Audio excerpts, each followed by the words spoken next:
Hello guys, welcome to 6th session of the VPPI tutorials. In a previous session we are retrieving the data from the database, and in this session we will going to add our new data into our database. For that, switch to Visual Studio,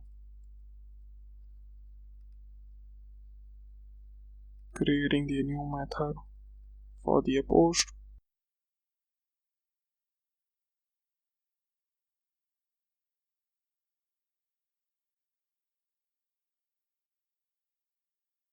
Which will take the product from the body,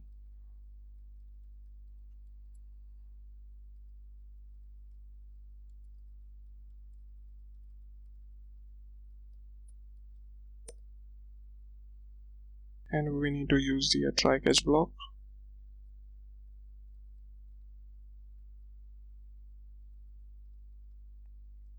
Using statement for the product entities.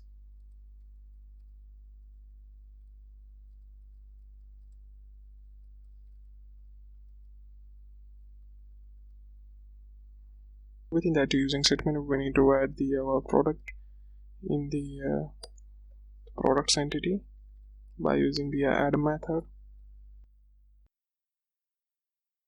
and specify the name of the object, that is a product which come from the parameter in the body, and we need to save the changes into our database.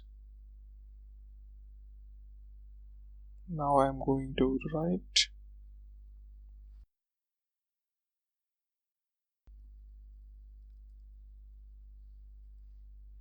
I am going to copy the JSON format, change to the post method, remove parameter, click on body, row, and select the JSON, paste it. We does not need to specify the product ID.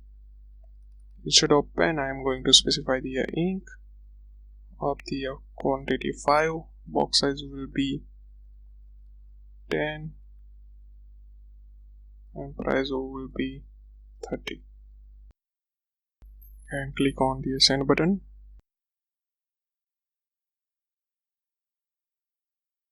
You can see that it returned here 204 status, which means it does not return any content. And now going to reload our database. You can see that it add the new row for our ink.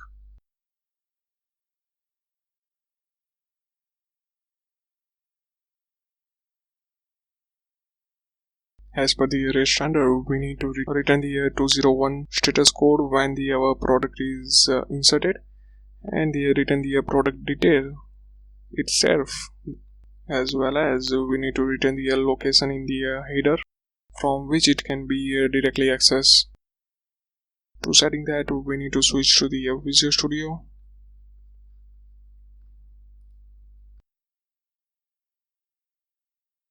Instead of returning void, we need to return the HTTP response message.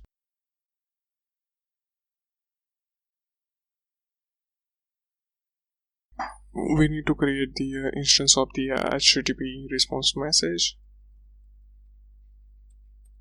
Message equal to request dot create response with the HTTP status code created, which stands for 201, and our product object itself.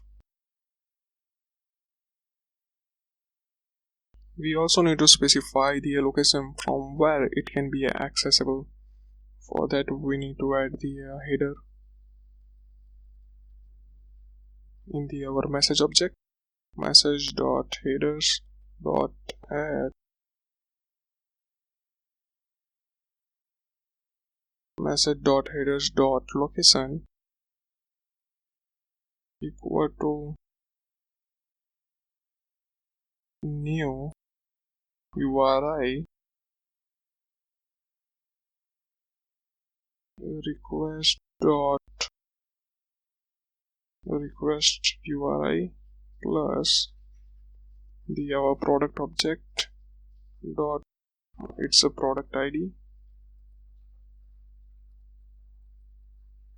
dot toString.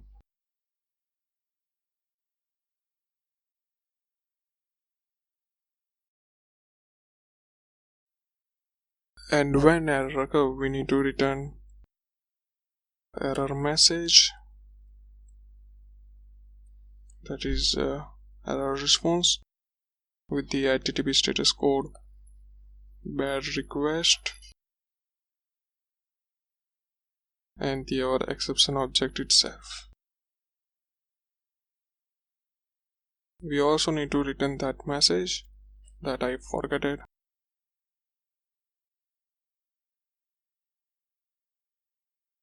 And click on the run.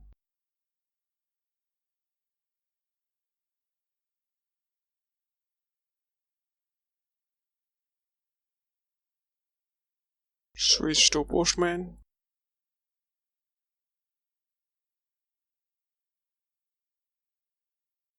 And change new name, that is a marker, its quantity, a product and box size will be the same. And I'm going to click on the send button.